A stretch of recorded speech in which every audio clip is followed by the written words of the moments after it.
Hello my dear students, कैसे हैं आप सब। आशा करता हूँ आप सब बहुत अच्छे होंगे और आपकी पढ़ाई भी अच्छी चल रही होगी। तो चलिए, हम जो सीरीज पढ़ रहे हैं वो एसएससी सीजीएल और सीएचएसएल, ये हमारी सीरीज चल रही है। उसी सीरीज का हमारा आज तीसरा लेक्चर है। इसमें अभी मैं आपको एसएससी सीजीएल और सीएचएसएल में जो क्वेश्चन पूछे गए हैं और उनको कैसे आप जल्दी सॉल्व कर सकते हो और कैसे कम समय में बहुत ज़्यादा क्वेश्चन अटेम्प्ट कर सकते हो, वो देखने वाले हैं। ठीक है स्टूडेंट, तो आज की हम क्लास शुरू करते हैं। आज की क्लास का पहला क्वेश्चन देखिए। आज का पहला सवाल है, कुल 280 नारंगी 50 लड़के व लड़कियों में बांटे जाते हैं। इसमें से प्रत्येक लड़के को 5 एवं प्रत्येक लड़की को 7 नारंगी मिलते हैं। तो कुल कितनी लड़कियां हैं? तो देखिए, हमको 280 नारंगी बांटना है, 280 ऑरेंजेस बांटना है। ठीक है, टोटल लड़के लड़कियां मिला के कितने हैं? 50। तो हम गर्ल्स मान लेते हैं कितनी हैं, लड़कियां कितनी हैं? एक्स। तो बॉयज कितने हो जाएंगे? टोटल है 50, तो उसमें से आप घटा दो, 50 माइनस एक्स क्या हो जाएंगे? बॉयज। अब क्या बोल रहा है सवाल आगे? प्रत्येक लड़के को कितने मिलते हैं? 5। तो ये जो नंबर है इसमें प्रत्येक लड़के को कितने नारंगी? 5। प्रत्येक लड़की को कितने? 7। तो यही क्या हो जाएगा? टोटल ऑरेंजेस की संख्या हो जाएगी, जो कि कितने हैं? 280। तो अगर आप लड़कियों को मिलने वाले नारंगी प्लस लड़कों को मिलने वाले नारंगी, है ना, इसको अगर आप जोड़ देते हो तो कितना आ जाएगा? टोटल ऑरेंजेस के बराबर यही होगा।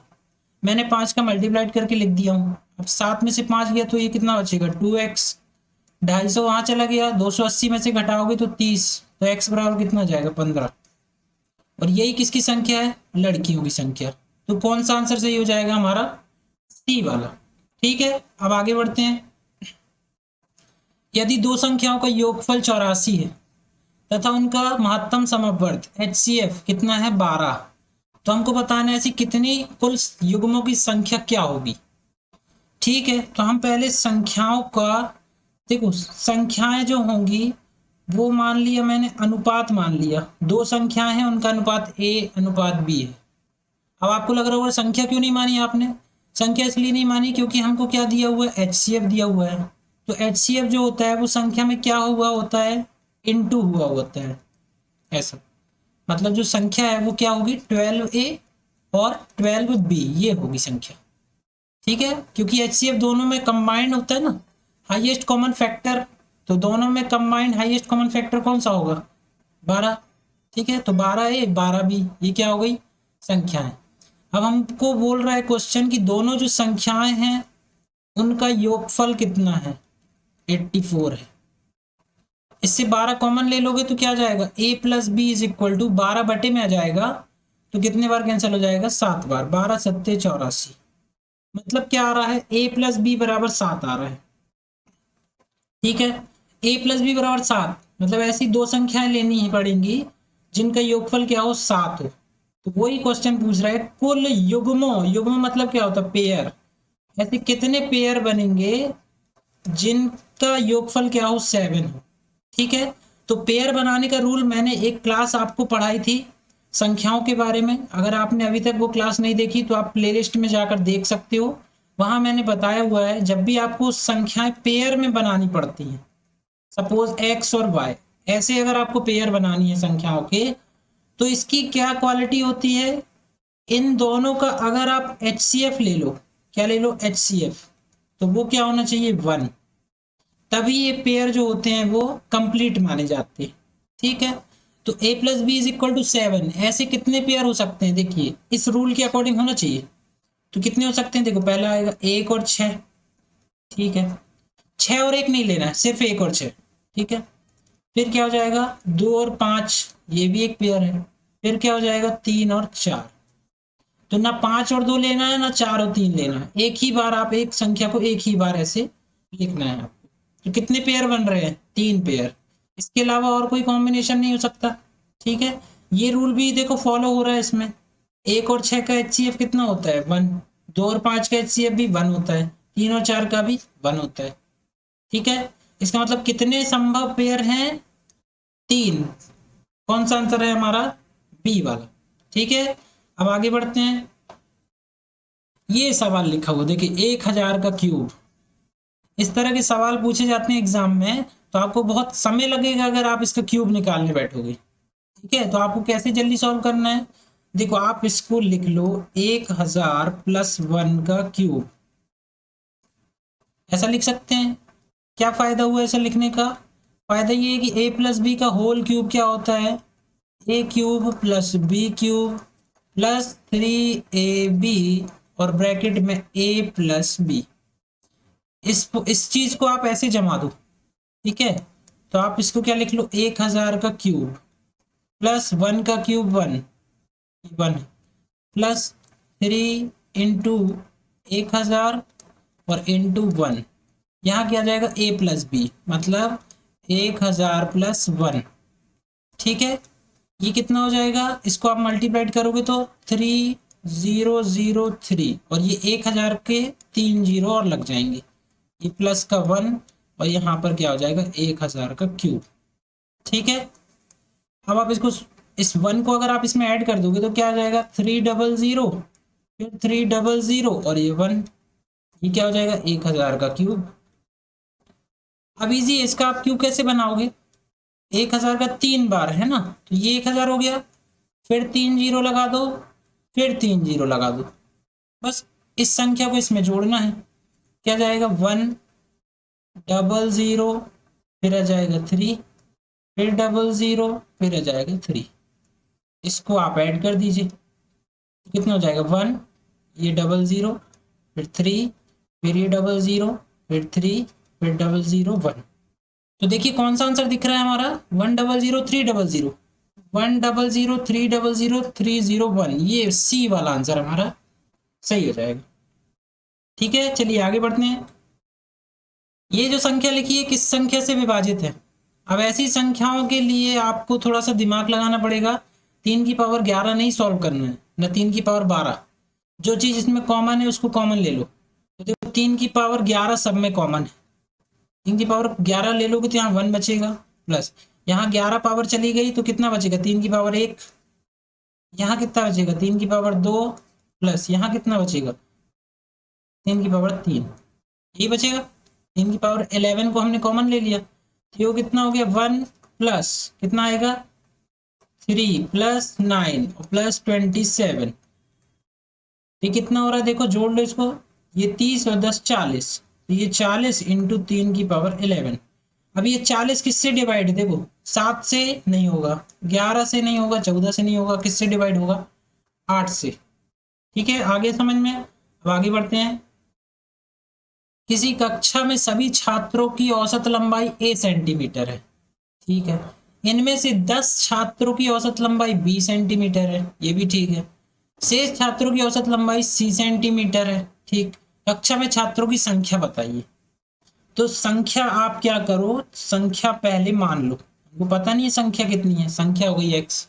ठीक है, तो सभी छात्रों का औसत कितना है a, तो सभी जो छात्र होंगे उनकी आयु का योग कितना जाएगा, जितनी संख्या है उसमें औसत का मल्टीप्लाइड कितना जाएगा ax, ये सभी छात्रों की आयु का योगफल आ गया। ठीक, अब आगे क्या बोला, इनमें से 10 छात्रों की औसत लंबाई कितनी है b, तो 10 छात्रों का जो योगफल होगा वो कितना होगा 10b होगा। ठीक है, शेष छात्रों की औसत लंबाई कितनी है c, तो देखो टोटल कितने हैं, ये टोटल जो है नंबर कितना x, अगर उसमें से 10 निकल गए तो कितने बचे 10 माइनस x माइनस 10 है ना, इनका जो औसत है वो कितना है c, तो क्या हो जाएगा योगफल निकालोगे तो x माइनस 10 इंटू सी, मतलब संख्या गुणित औसत, यहाँ भी संख्या गुणित औसत।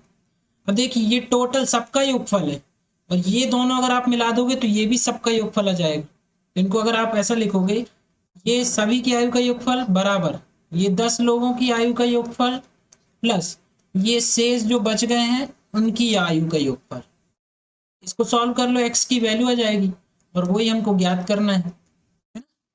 ये हो जाएगा सी एक्स माइनस 10c।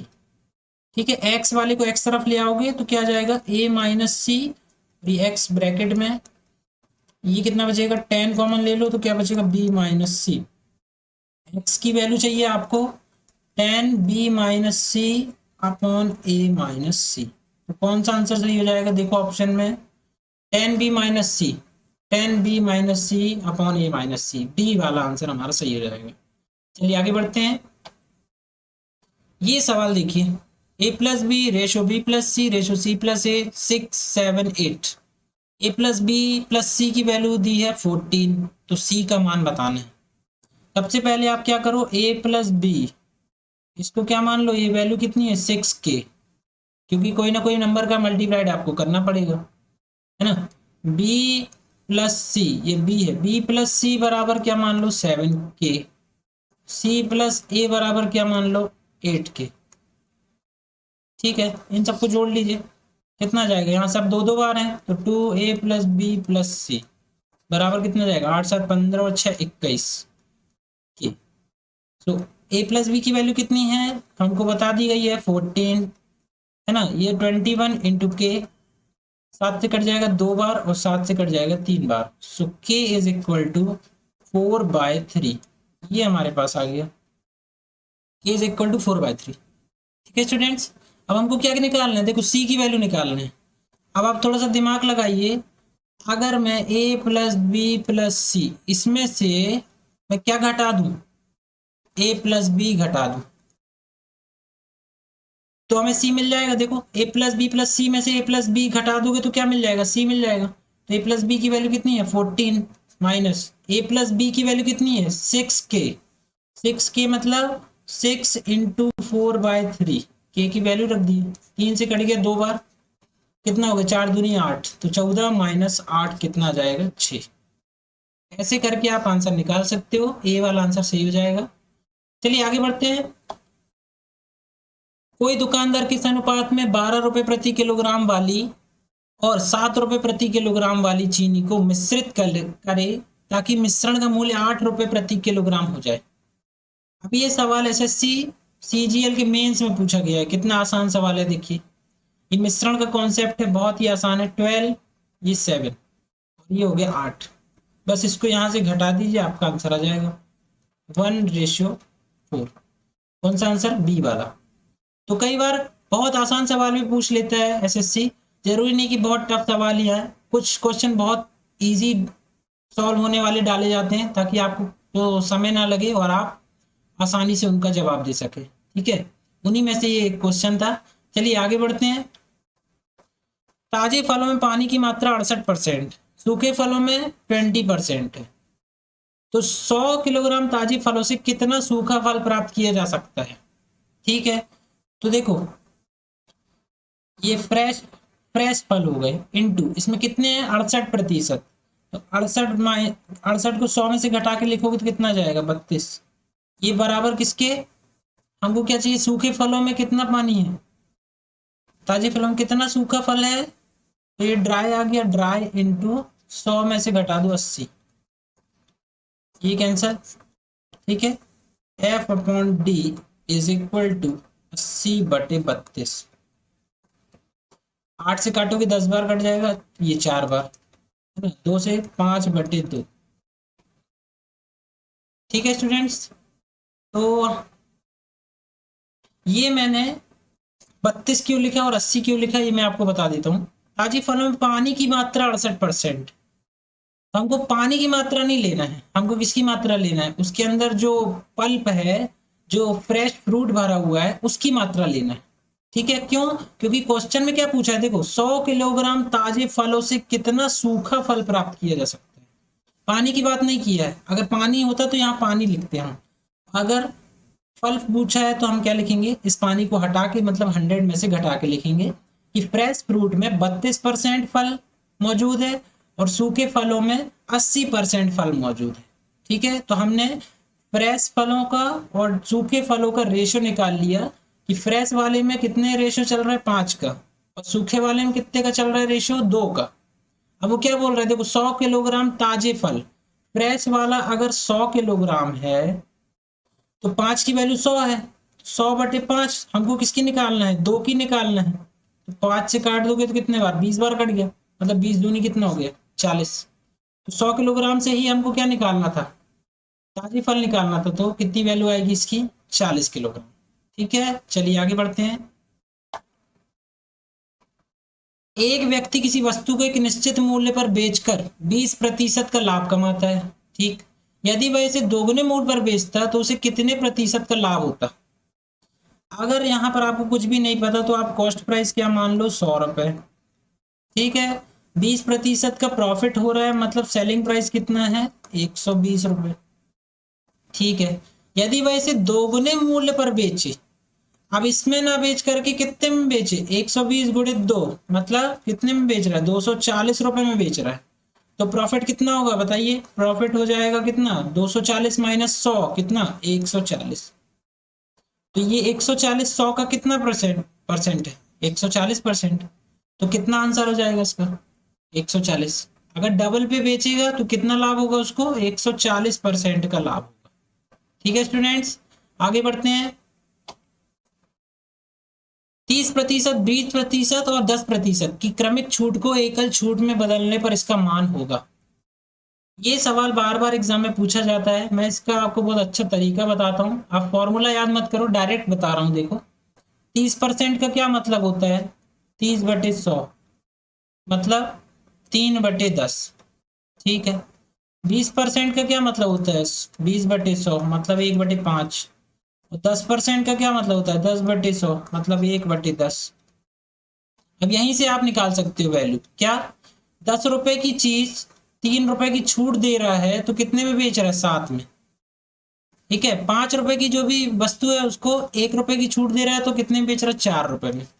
यहाँ पर 10 रुपए की वस्तु है, 1 रुपए छूट दे रहा है तो 9 रुपए में बेच रहा है।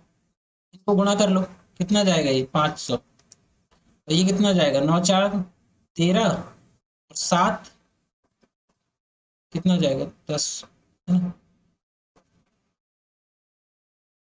ये कितना जाएगा, 9, अच्छा गुणा करना है, सॉरी, 9×4 = 36, 36 में 7 का करोगे, 7×6 = 42, 2 और 4 बचेगा, है ना। 7 21 और 4 25, कितना जाएगा, 252। तो 500 रुपए की वस्तु को 252 रुपए में बेच रहा है। देखो कितने परसेंट, कितनी वैल्यू कम हो गई इसकी, देखिए 8, ठीक है। और ये 9 में से 5 किया 4, 4 में से 2 गया 2, तो 248 रुपए की छूट दे दी, है ना। ये 248 ही क्या है, कंबाइंड छूट है इसकी। तो कितने में से मिली है, 500 में से मिली, कितनी है, 248। इसको परसेंट में बदल लीजिए आप, कितना जाएगा, 5×4 = 20, 5×9 = 45, है ना। 3 बचेगा, 5×1 = 30, तो कितना आएगा आंसर, 49.6%। ठीक है स्टूडेंट्स, आगे बढ़ते हैं। अगला सवाल देखिए, किसी राशि पर 4 वर्षों की साधारण ब्याज उस राशि का 1/5 हो जाती है तो वार्षिक ब्याज की दर बताना है। तो ये जो लिखा हुआ है इसमें देखिए 1/5, इसका क्या मतलब हुआ, ये हो गया हमारा CI और ये हो गया हमारा P, ठीक है। तो हम क्या लगाएंगे फॉर्मूला, हमको क्या निकालना है, R निकालना ना। तो 1/100 / 5 × 4 वर्ष का समय, वो काटो कितने बार आ जाएगा, 5।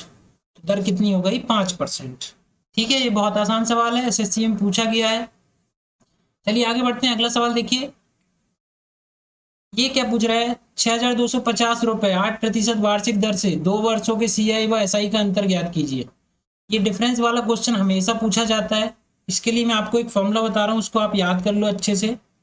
डिफरेंस इज इक्वल टू क्या होता है, मूलधन गुणित R/100 और इसकी पावर स्क्वायर।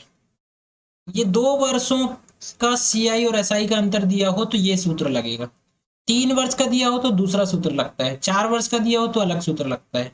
ये 2 वर्ष के लिए, ठीक है। हमको डिफरेंस निकालना है, डिफरेंस इज इक्वल टू कितना आ जाएगा, 6250 इंटू रेट कितनी है, 8/100, इसका होल स्क्वायर है, मतलब क्या जाएगा, 2 बार आ जाएगा, 4×2 = 8 और ये 25, फिर ये 25 और यहाँ 4×2 = 8, 25 से काट दो, ये 25 25 बार, है ना। फिर ये कट जाएगा तो कितना जाएगा, 10, 10×2 मतलब कितना आ जाएगा, 40 रुपये डिफरेंस आ जाएगा दोनों को। ठीक है स्टूडेंट्स, आगे बढ़ते हैं। ए व बी किसी काम को 18 व 24 दिन में कर सकते हैं। वे एक साथ 8 दिन तक काम करते हैं और तब ए चला जाता है, शेष काम को करने में बी को कितना समय लगेगा। तो ए और बी देखो ए कितने दिन में कर रहा है, 18 दिन में। बी कितने दिन में कर रहा है, 24 दिन में। तो टोटल वर्क निकाल लेते हैं हम। टोटल वर्क कैसे आता है, इनका एलसीएम लेना है आपको। कितना आ जाएगा, 72। तो ए की क्षमता कितनी है, देखो 18 से भाग दो, 4, 18 चौके 72। बी की 24 तिया 72। तो दोनों मिलके एक दिन में कितने यूनिट काम कर रहे हैं, 7 यूनिट। एक दिन में कर रहे 7 यूनिट, 8 दिन तक दोनों काम करते हैं तो कितने यूनिट कर दिए होंगे, 56 यूनिट काम कर दिए होंगे 7 दिन में, सॉरी 8 दिन में, है ना। टोटल काम है 72, 56 यूनिट हो गया तो बचा कितना, 16 यूनिट बचा है। अब कौन चला जाता है, ए चला जाता है, बचा कौन, बी। तो बी एक दिन में 3 यूनिट करता है, 16 यूनिट करना है उसको, कितना समय लगेगा, 16/3। ठीक है, आगे समझ में। अब चलिए आगे बढ़ते हैं। एक आदमी 24 किलोमीटर की दूरी 6 किलोमीटर प्रति घंटे की चाल से, एक अन्य 24 किलोमीटर की दूरी 8 की स्पीड से, और एक तीसरी 24 किलोमीटर की दूरी 12 की स्पीड से चलता है। तो पूरी यात्रा में उसकी औसत चाल, जब भी औसत चाल आए, एवरेज स्पीड जब भी आए, तो आप एक ही फॉर्मूला याद रखिए, क्या, कुल दूरी बटे कुल समय, आप ये याद रखिए। ठीक है, तो कुल दूरी कितनी है, देखो 24 24 3 बार है, तो 24 + 24 + 24, ये कुल दूरी हो गई। कुल समय, तो समय कैसे निकालोगे, पहली डिस्टेंस 24, स्पीड कितनी थी, 6 की, ये समय आ गया। फिर दूसरी भी 24, स्पीड कितनी थी, 8, तो ये भी एक समय है। फिर 24, फिर स्पीड थी 12, ये भी टाइम है। तो ऊपर वाला कितना जाएगा, 72, और नीचे वाला देखो 4 + 8 थी 24 + 12 दूनी 24, कितना आ जाएगा, 72 बट्टे कितना जाएगा, 9। तो कितना होगा ये, 8 किलोमीटर प्रति घंटे की उसकी एवरेज स्पीड हो जाएगी। तो बी वाला हमारा आंसर सही हो जाएगा। ये सवाल देखिए बहुत ही महत्वपूर्ण सवाल है, अलजेब्रा का सवाल है, बहुत थोड़ा सा टफ पड़ता है ये सवाल, एसएससी में पूछा गया सवाल है। इस सवाल का आंसर कितना होगा, अगर आपको बनता है तो आप वीडियो को पॉज करके इसको सॉल्व करके देखिए। ठीक है स्टूडेंट, नहीं तो मैं आपको देखो बताता हूँ इसको कैसे सॉल्व करना है आपको। सबसे पहले आप क्या करो, ये जो गिवन है, ठीक है, इसका दोनों साइड क्या कर दो, क्यूब, क्या ले लो, घन ले लो, इसका क्यूब कर दो। ठीक है, कितना होगा, x⁻1/3 + y⁻1/3, इसका होल क्यूब, और यहाँ z की पावर तो 1/3 है, और आपने उसकी घात क्या ले ली, क्यूब। ठीक है, तो ये तो कैंसिल हो जाएगा, यहाँ कितना बचेगा, z। यहाँ a + b का होल क्यूब लग जाएगा, तो क्या होता है वो, a³ है ना, a³ + b³ + 3a into b, bracket में a + b, मतलब x⁻1/3 + y⁻1/3, यहाँ बराबर में z है। ये क्यूब से कैंसिल हो जाएगा, तो x + y प्लस, देखो इसकी वैल्यू कितनी है, इसकी वैल्यू यहाँ से निकालोगे, z⁻1/3 आएगा, ये 3x⁻1/3 इंटू y⁻1/3 इंटू, इसकी जगह हम क्या लिख देंगे, z⁻1/3 बराबर z। अब क्या करो आप, x + y को यहीं रखो, z को यहाँ ले आओ, माइनस का z बराबर, यहाँ आएगा तो माइनस का बन जाएगा, -3x⁻1/3 y⁻1/3 और इंटू z⁻1/3। अगेन आप फिर से क्यूब कर दो, जब आप क्यूब करोगे तो यहाँ क्या बन जाएगा, x + y - z, इसका क्यूब हो जाएगा। तो -3 का क्यूब करोगे तो -27, यहाँ इंडिविजुअल सबका क्यूब लग जाएगा, तो इनका क्यूब हट जाएगा, तो यह जाएगा। जब आप इसको यहाँ लेके जाओगे तो क्या बनेगा, ये देखो, ये कितना बनेगा, x + y - z, इसकी पावर 3, और यहाँ लाओगे तो प्लस का 27 x y z बराबर 0। हमें इसी की वैल्यू निकालना था, जो कि किसके बराबर आ रही है, देखो यही निकालना था ना हमको, किसके बराबर है, 0 के बराबर।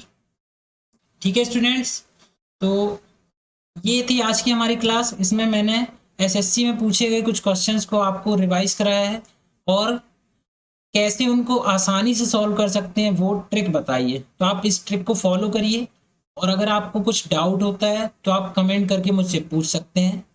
ठीक है स्टूडेंट्स।